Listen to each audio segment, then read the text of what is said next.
Hola, yo soy Abril, bienvenidos una vez más al videoblog de ensayos de Abril, espero que se encuentren muy bien y bienvenidos a la última reseña del libro del año 2015. Esta vez quiero hablarles de una palabra muy especial que significa mucho para mí para cerrar este año. La palabra en cuestión es miedo. Miedo es una palabra que todos conocemos y que muchos huimos de ella, porque ¿a quién le gusta tener miedo? Sin embargo, es una palabra vital para poder avanzar en la vida. Cuando tú superas tus miedos, pueden abrirse muchas posibilidades y es muy padre superar ese miedo. La bronca es realmente tomar valor para hacerlo. Bueno, miedo es una palabra que nos llega directo desde el latín con metus, y metus es muy extraña, ¿saben? Porque nadie conoce bien cómo surgió, solo se tiene la noción de que tiene que ver con cosas bastante oscuras, y lo creo. Hablando sobre esto del miedo, el siguiente libro creo que aborda muy bien todo lo que conlleva tener esta palabra en la vida y da herramientas suficientes, bueno, a mí me parecieron suficientes para tomar valor y decir, ¿sabes qué? Pues vamos a afrontarlo. El libro del que les quiero hablar se llama 7 esqueletos decapitados, escrito por Antonio Malpica. A este libro yo ya le tenía muchísimas ganas desde tiempo atrás, pero siempre lo había dejado de lado porque ustedes sabrán que yo no leo historias de terror. Creo que ese es uno de mis grandes miedos. Quedé muy traumada de chiquita por otras circunstancias que algún día les contaré y siempre evito ese tipo de historias, ni películas de terror veo.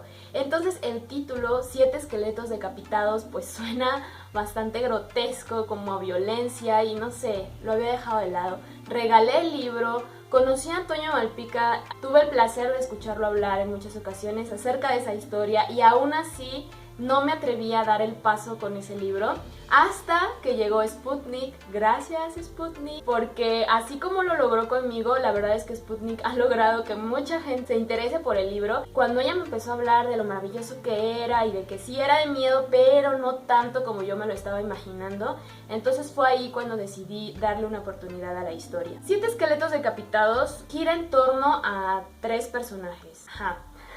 El primero de ellos es el niño que se llama Ise. ¿Cómo se llama el niño de 7 esqueletos decapitados? El primero de ellos es Sergio, un niño de secundaria que tiene un pasado que en este primer libro no termina de resolverse y tiene una hermana mayor. Sergio le gusta mucho la música metal y le falta una pierna, aunque eso pues es como parte del ambiente, nunca es lo más importante de la historia. El segundo de ellos es un detective con toda la facha que tenemos de los detectives, es decir, cansado, soltero, medio amargado, que tiene que resolver una serie de desapariciones de niños.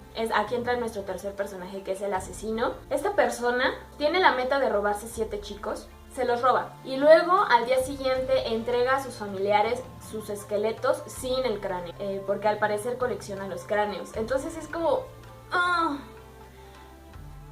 El detective está investigando el caso y por azares de la vida Sergio termina involucrado para resolver el caso. Y yo leí muchas reseñas en Goodreads que decían, no, todo muy bien, hasta que entró la parte como muy fantástica. Y creo que sí es importante aclarar que esta historia tiene tintes fantásticos porque aparecen seres sobrenaturales que si ustedes están esperando encontrar como una historia muy seria, muy crítica de la situación de violencia en México, pues así no la van a encontrar. Pero sí hay, o sea, sí está como la vibra de las cosas terribles que están sucediendo en nuestro país. Y digo en México porque la historia está ambientada en México, en el Distrito Federal, con las calles y colonias del Distrito Federal. Entonces yo creo que va a hacer mucho sentido para la gente que vive en el DF.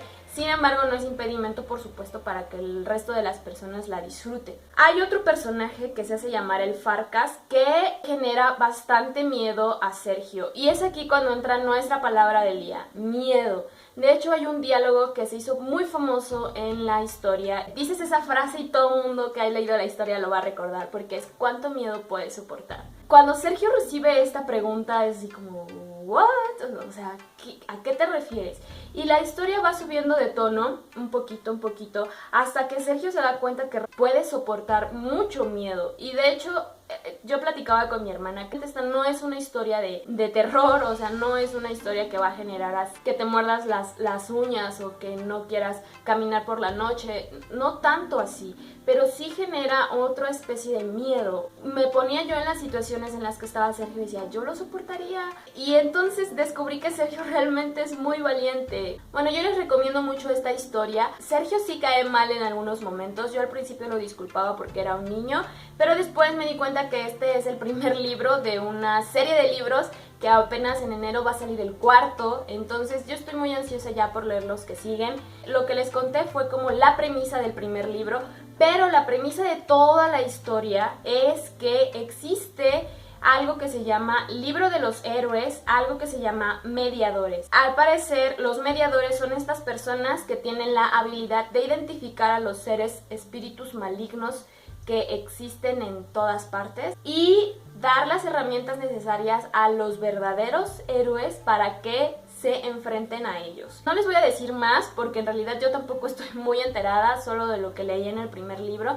Lo que sí es que Sergio al parecer es un mediador. Yo sé que suena una premisa, les digo, fantástica y muy genial, y me gusta por eso, porque no por ser fantástica es menos verdad, ¿me explico? Sí, luego sales a la calle y hay gente que te vibra extraño y dices, rayos, quizás sea mejor alejarme de aquí. Léanlo, cuéntenme qué tal, díganme qué tanto se desesperan con Sergio, si les cae bien Brianna, que es una niña que anda por ahí en la historia, el otro amigo de Sergio que igual me cayó súper bien, si se creen toda esta onda del detective, que a mí me dio bastante risa. Yo lo vi por el lado de que era como una especie de burla al sistema judicial mexicano. Yo creo que es una buena historia, digo, no por nada Toño Malpica está siendo reconocido.